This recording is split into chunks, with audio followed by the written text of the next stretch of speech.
Hi, welcome. This is Debbie Brown, the president of the Colorado Business Roundtable, and I'm joined with a group of big thinkers and policymakers and folks who are very in tune with the current economic environment and wanted to pull together a virtual roundtable. This is just one in a series that we're doing with Colorado Business Roundtable, and we welcome you to this conversation, and we look forward to your continued participation in future conversations. So I want to introduce the panel, and then we'll kick off with some specific questions for them. First, I want to welcome JJ Ament. He's the CEO of the Metro Denver Economic Development Corporation. And JJ, through that role, is the largest privately funded and governed economic development organization in Colorado. And he's responsible for leading the efforts to bring and grow and retain primary jobs and capital investment in Colorado. So welcome, JJ. Hi, Debbie. Thanks for having me. Thank you. And I also want to introduce everyone to Elaine Parker. She's the Chief Communications Officer with Job Creators Network. Elaine works every day to educate the American public about the vital role that small businesses in particular play in our economy, while also advocating policy positions that allow entrepreneurs across the country to thrive. So welcome, Elaine. Thanks for having me. You bet. And also welcome to Mike Shanley, who is the founder and CEO of Konektid. Mike has a great global perspective and work around the globe, his experience in 25 emerging markets. And he started Konektid with a goal to bring new approaches, innovations, and products to USAID projects around the world. So welcome, Mike. Thank you, Debbie. Great to be here. Great to have you all here. So first question for you all, let's look back, if you even remember what January 1st, 2020 might have been like for your organization or for your business. And the economy was humming along. I think we saw record numbers of job creation, record growth. The stock market was in great shape. Everyone was economically optimistic. A lot has changed since January 20. But first, looking back, tell me what challenges you were facing back in that economy back in the day. And JJ, I'll go ahead and start with you. Well, if you start at the beginning of the year, the challenges that we were facing in many cases was a sense in the community that our economic growth in Colorado was beginning to be too much, that we were being too successful in many ways. And how would we start to moderate our growth and adjust to an economy that in some people's views had been growing too fast. So that was some of the challenges we were thinking about. And then at the same time, we talked a lot about the complacency that can develop sometimes among public policymakers and our citizenry in general when we've had it so good for so long, the longest economic expansion really in history. And so we were warning folks that, look, just because we've had this great economy doesn't mean we can be complacent. And it doesn't mean that we can implement public policy at that time that would be detrimental to our ability to continue to have economic growth. So in some ways, we were riding still on a great wave of economic expansion. And at the same time, we were warning folks that, look, you can't ever take this for granted. And just because we've had it so good doesn't mean that we can implement public policy that will impair our ability to grow in the future. And so now we're in that circumstance where in some ways we were right about that prediction of economic dislocation still being possible. And I think, now, but this isn't the time for that. Now's the time to heal and get on. Right. But I think that those were the issues: too much growth, and then a public policy that would be detrimental to that growth in the future.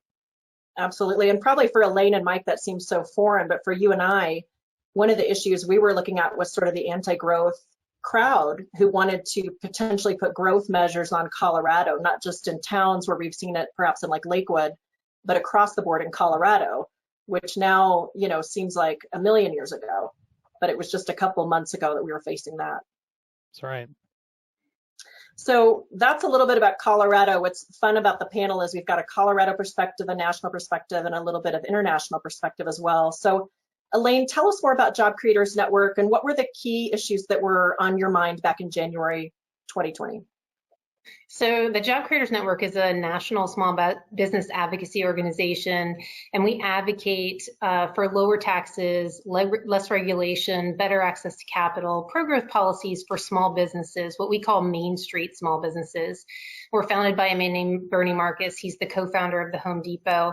And I know you're all thinking, well, the Home Depot is not a small business, but Bernie was a small business when he started 30 years ago.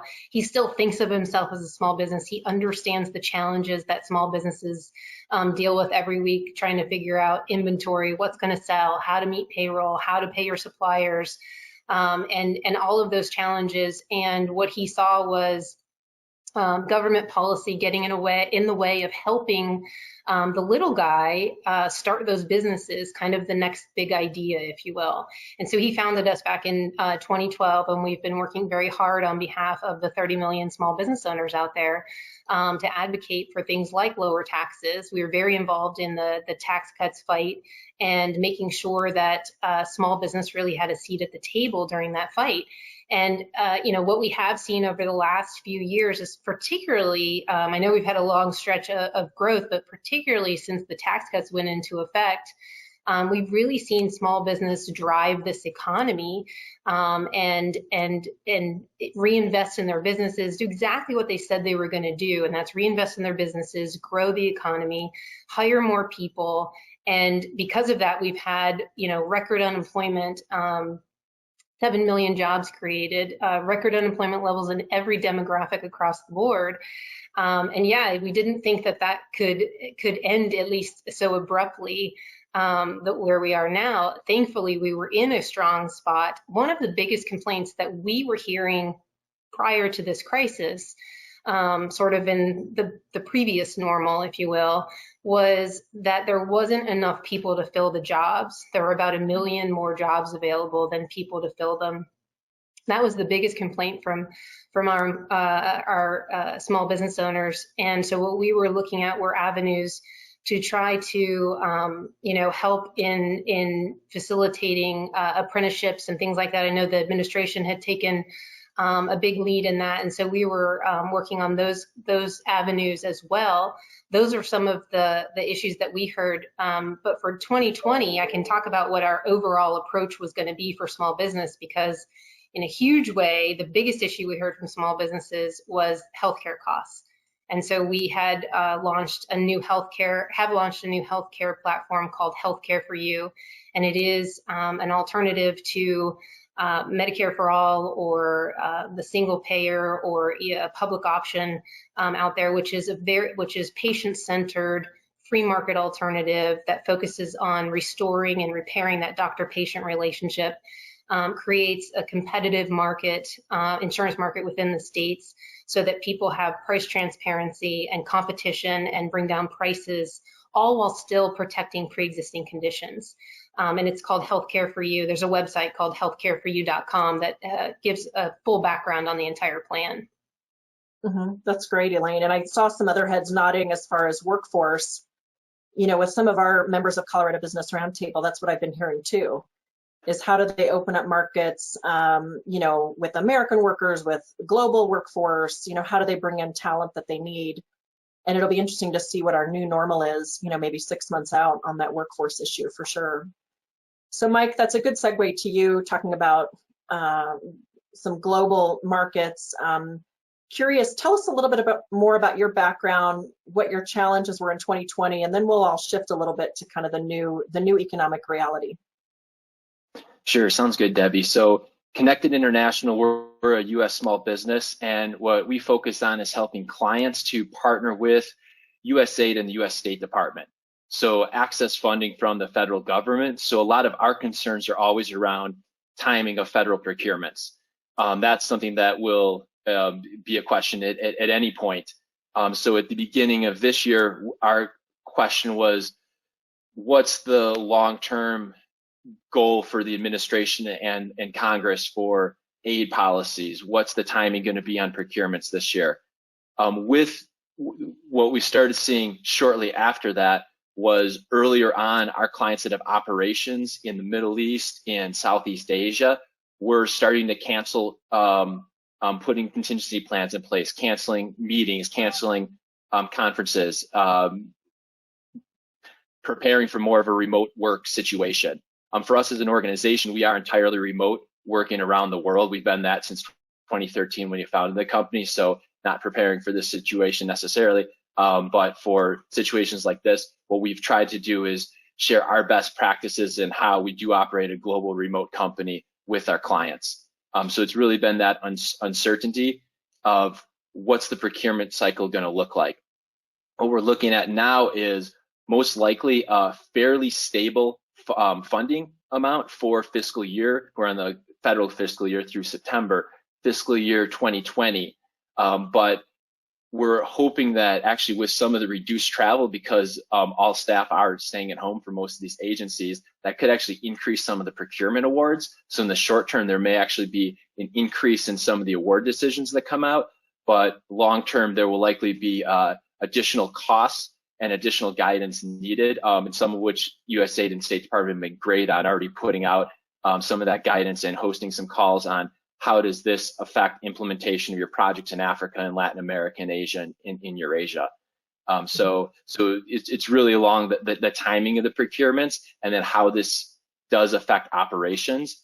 I think we have a understanding of how that is going to be in the short term, looking at more the 1 to 3 year time frame. I think we're still we'll get some more clarity on that over the coming weeks.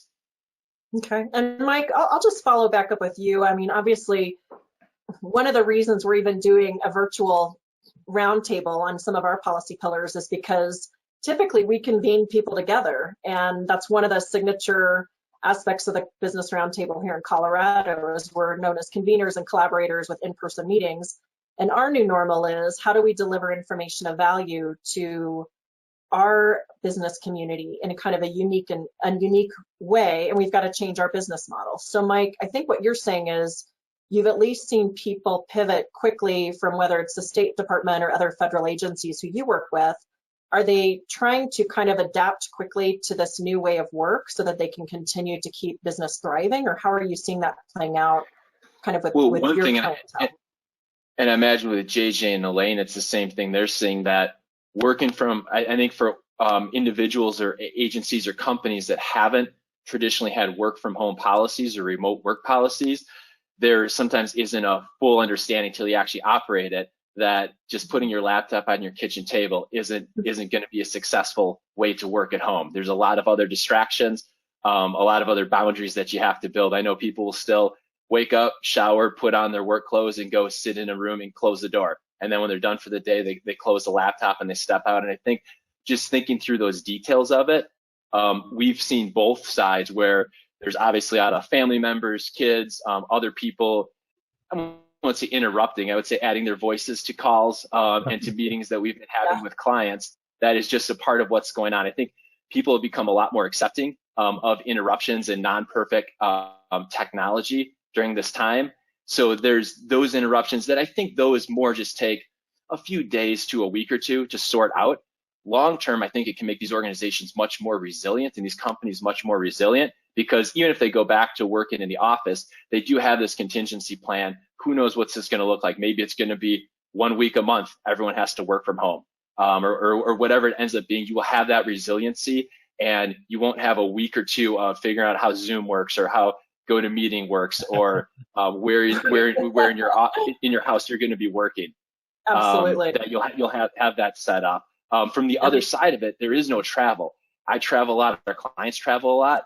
That does reduce the in-person relationship building. But for a period of time, you need travel. But for a period of time, it can make you more productive because you're not going to the airport. You're not on the planes. You're not losing Wi-Fi on your flights. So I think there could be a short-term potential increase in productivity for those tasks that are more the deep think tasks that you just need to sit down and focus. And I think that is most effective if you are able to create that physical and mental space in wherever you are sheltering in place or working remotely from. Yeah, perfect point, Mike. I think whatever the future brings, it's going to be different, and different attitudes about work and balance of life, different attitudes about how a company might look at some of these policies going forward and how we can all maintain maximum productivity in our work life. and I think it kind of reminds me a little bit about 9/11 and, much different problem, but America was changed to some degree going forward, and some of our work and views of life were changed. And JJ, I just sort of laugh and I think about maybe we've solved our transportation problem in Colorado because people won't be coming in. We don't have to go for more transportation funding. Like, how do you see this impacting Colorado? Just the problems are so different in just a short amount of time. And curious about, for you, short-term perspective, versus long-term perspective on this new normal. Well, I'm not sure that the new normal. I think there will be a new normal in the terms of the capacity for working remotely, the ability and resiliency companies realize that they have to have in order to be able to do business in the future remotely. At the same time, this really wasn't a crisis that was caused by some breakdown in the business system or the economic system.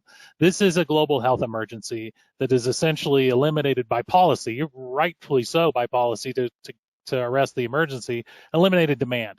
And so there was, unlike 2008 or other recessions that we've had where there was an economic breakdown or a financial breakdown, that's not what happened here.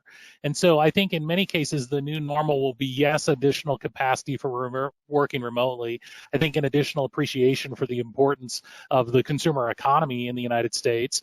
I think working remotely is important, but I think we're going to realize those relationships and getting people out of their houses and into businesses is still going to be critically important. So I think many of the issues that we had before will return, and I think that we'll rebound from this in Colorado probably faster than the nation, as we've done in every other recession, and realize that many of those same challenges we had in January we'll have again in relatively short order, because I don't think this was a breakdown in the economic system. I think it's a health emergency. And once we arrest that, put it behind us, I think the new normal won't look tremendously different than it looked in January. Okay. And Debbie, I just real quick, I wholeheartedly agree with you, JJ. I think we're going to be staring at maybe a very rough 60 to 90 days in getting through this. But you're absolutely right. This was not a financial breakdown.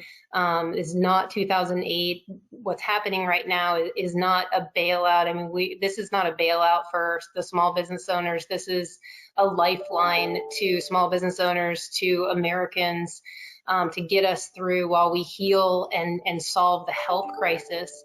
And if we can, and we will, solve this health crisis and flatten that curve, yet I agree with you wholeheartedly, we will get back to where we were, and this will be hopefully a distant memory, but I agree, I think it will have changed us as a nation for sure in a lot of ways. Yeah, I think it'll make us way more prepared for those contingencies that could occur that we probably should be prepared for anyway. I think that we're correct in the remote working ability and the importance of having those technologies in place for when you need them or even when you may just want them. Certainly our capacity for that will expand. But I think that what we should be really careful of is that we don't try to change the American free enterprise system because we had a health crisis. I think we just need to solve that crisis and then return to those things that have made us so successful already. Mm-hmm. And that's a good point. Before I jump into that, because I want to explore more of that, JJ, what's happening politically and what's happening with the free market system, longer term, even, the American people, like working remotely is just one aspect. I think the American public are talking about supply chains, for the first time, where are drugs being manufactured, sort of this maybe new focus on how do we make sure we have toilet paper when we want it, all these different systems that could potentially cause problems. There were big lines when Denver decided to close liquor stores for about an hour. Right. So curious about you all, what are some of the other short-term fallouts that we need to get through, and maybe how can the business community be a part of that as far as short-term? And then we'll go into some public policy implications. Whoever wants to grab it. Elaine, short-term. Mike, go ahead.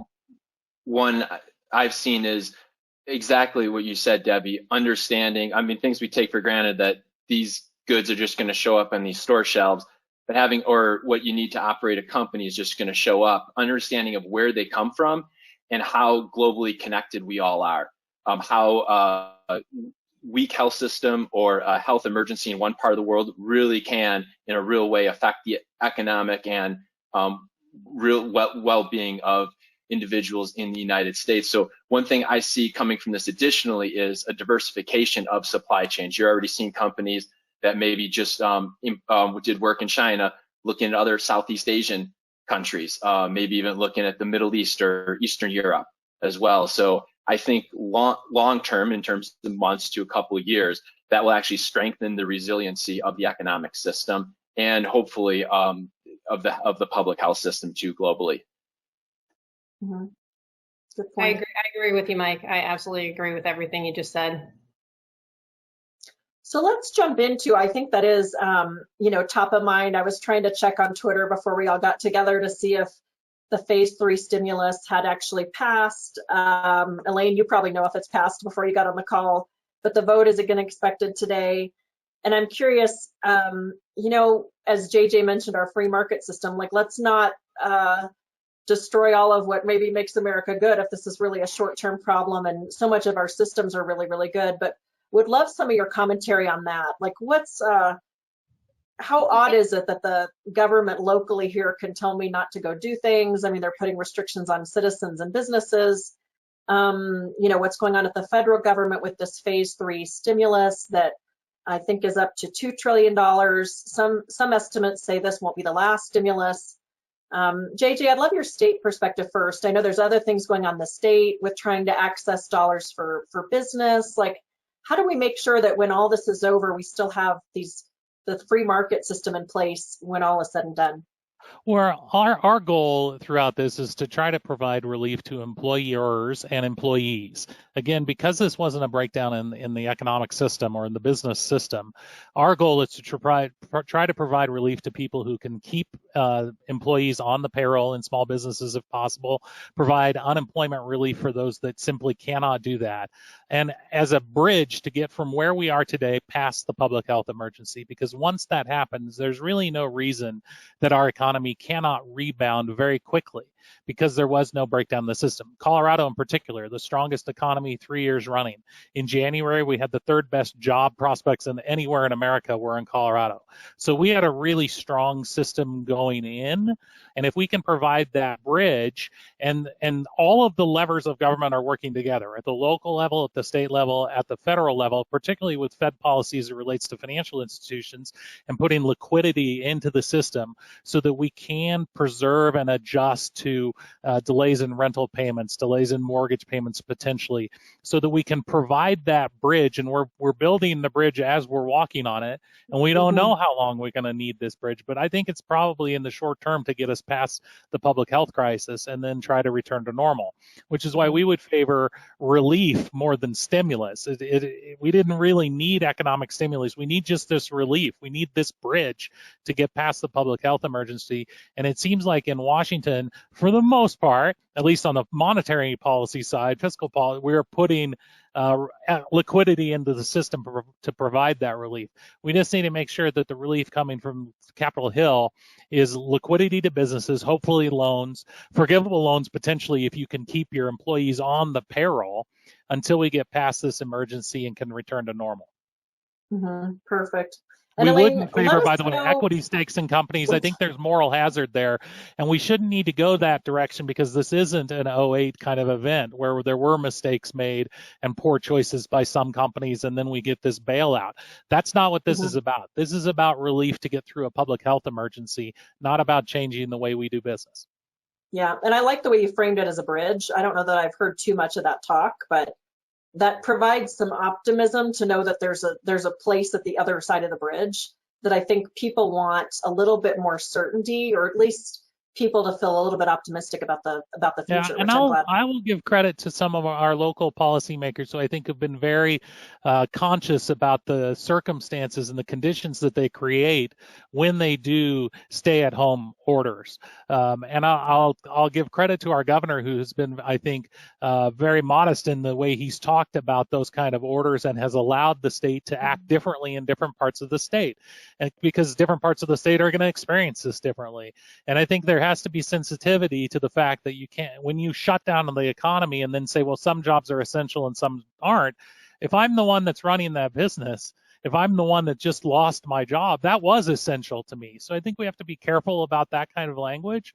So I'll give credit to policymakers and at the same time realize that we have to give them a little bit of latitude here in a circumstances where there is a great deal of unknown, where we do have a public emergency, where it is super contagious. So we can give them the benefit of the doubt, but I'll hand it to those policymakers who have been very careful about the language that they've used and the broad and sweeping kind of orders, because we still have businesses that need to run. We still want to be able to buy food.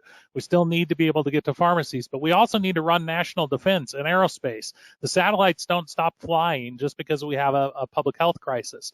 We need our internet and telecom companies more than ever. We need construction to be able to continue so that when we're past the public health crisis, there will be something for us to come back to.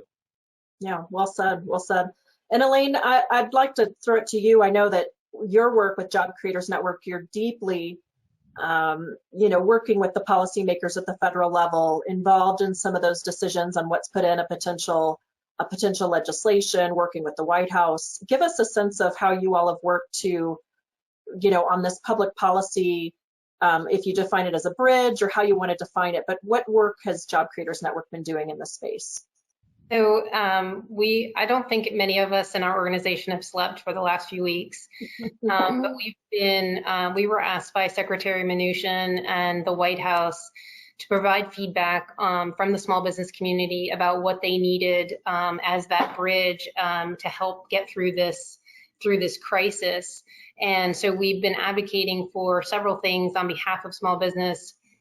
We were very happy and pleased with the bill that Senator Collins and Senator Rubio put forward, which is called the Keeping American Workers Employed and Paid Act.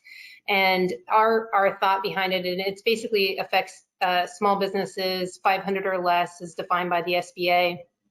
But it'll provide short or low interest loans to small business owners, basically to keep their payroll going, pay their interest on their mortgages, their rents, some of their overhead costs.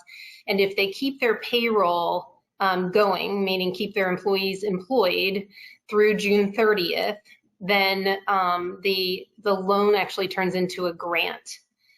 Which is a huge difference. And our thought from the start was we'd much rather have the government pay to keep these employees employed, engaged, and attached to their companies than unemployed and on the unemployment system as much as possible, because there's a lot of problems that occur when you separate an employee from their company.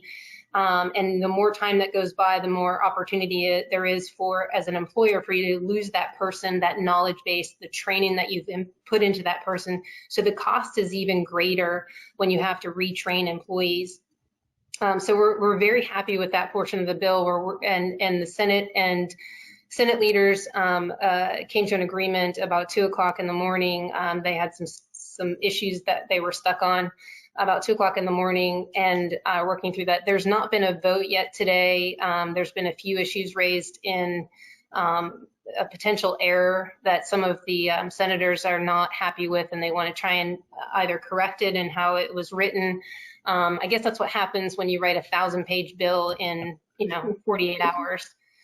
There may be some errors there, but we'd like to see this bill get passed as soon as possible and get cash into the hands of the American people, either through the direct checks to the American people, to small business, and keep their doors open. I mean, we are hearing from our small business owners that they are hurting, that they are closing operations, closing doors. And what we would like to see, and we've been kind of analogizing it to your computer. If you just put your computer to sleep and you go to try to wake it up, it wakes up, it turns on much faster. If you shut your entire computer down, it takes a lot more time to bring it all the way up. So we don't want to shut everything down completely. We just want to kind of put it in pause so that we can bring this economy back as quickly as possible. And we believe that it's a better investment, and in the long run would cost less on our economy in many ways to keep these people employed and pay to keep them attached to those companies and help those businesses get through this, because they didn't do anything wrong. They didn't make any bad decisions. They didn't cause this to happen. Everything that JJ has said, and we don't want to change our system of free enterprise. And that's why I'd like to make the point that it's not the government that's really solving these problems. They are creating an environment through liquidity, through the aid that they're going to provide through these bills to help us get through this. But they are getting things out of the way. They're getting bureaucracy out of the way. They're making things happen fast so that our free enterprise can come back quicker. And even in the midst of this, we're seeing private industry solve these problems, whether it's manufacturing more respirators or more masks, all kinds of things that industry is doing. I actually spoke with one of my members today because the White House said, do you have any stories of small business owners that are stepping up? We're hearing from all these large companies, but they have a big megaphone to talk about what they're doing. And we know small businesses doing things in their community. So I picked up the phone and started calling some people that I knew very well that are our members. And sure enough, I came across one of our manufacturers in Pennsylvania. He's a manufacturer of chemical compounds. And I said, what's going on? What are you doing? And he said, well, we're very busy. And I said, oh, okay, so you're not being hurt by the, he said, no. I no longer am making chemical compounds. I'm making hand sanitizer. My entire factory has been converted and we're making hand sanitizer. And he said, it started out that I was just making it because I couldn't get it for my employees and I wanted to keep them safe. And I made a post on Facebook. My county commissioner saw the post that I was making hand sanitizer for my employees because I couldn't find it anywhere. He called me up and he said, hey, we've got, our entire, all of our 6 regions here that we need to get it to all of our 6 regions for our ambulatory and all kinds of EMS and government services. Can you manufacture this stuff for us quickly? And he said, yes. So now he's not only manufacturing it, he's donating it, all of it. So we're seeing private industry solve these problems.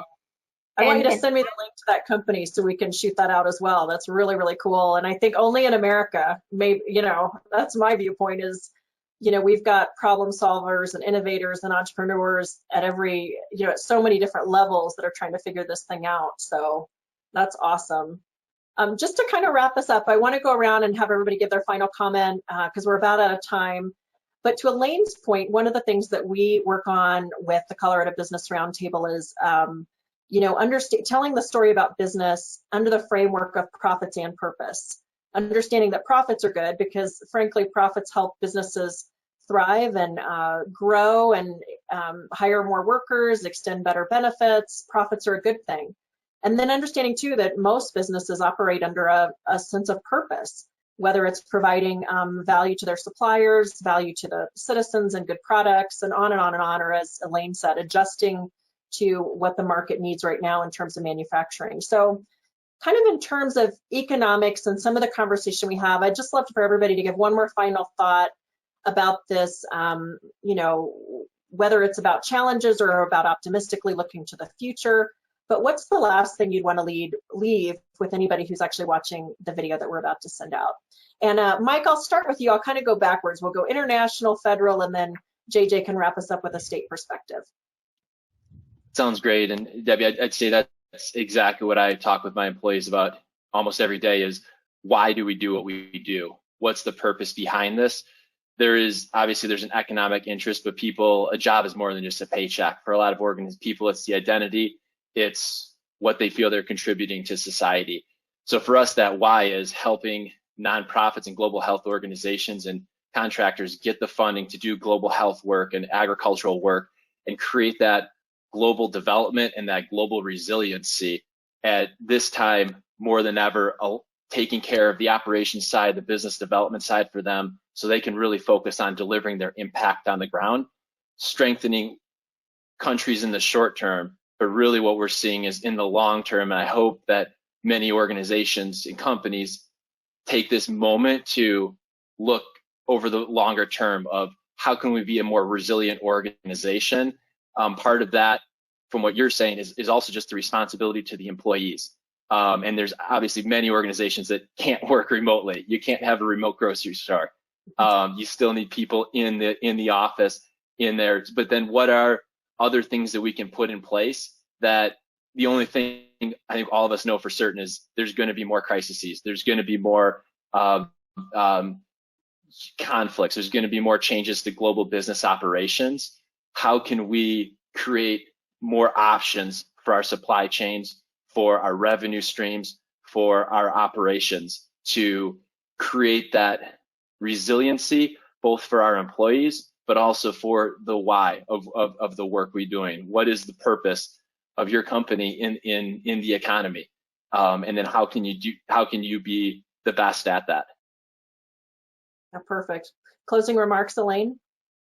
So in representing our employees and advocating for them on these policies, we don't just advocate for the lower taxes and the less regulations. We also give them the tools to help educate their employees about what those policies do for them and how they impact them. We have a program called Employer to Employee Education. And we create educational materials that employers can share with their employees to help them understand how public policies impact their jobs, their paychecks, and ultimately their families. So, and part of that is just starting with, what is the free enterprise and why is it so powerful, and why are profits not evil? And you can look at the profits of small businesses that have gone up over the last 2 years since the Tax Cuts and Jobs Act. Well, what is my boss doing with those profits? And is he going to the Bahamas on vacation and buying yachts, or is he hiring 30 more people and expanding the size of our company?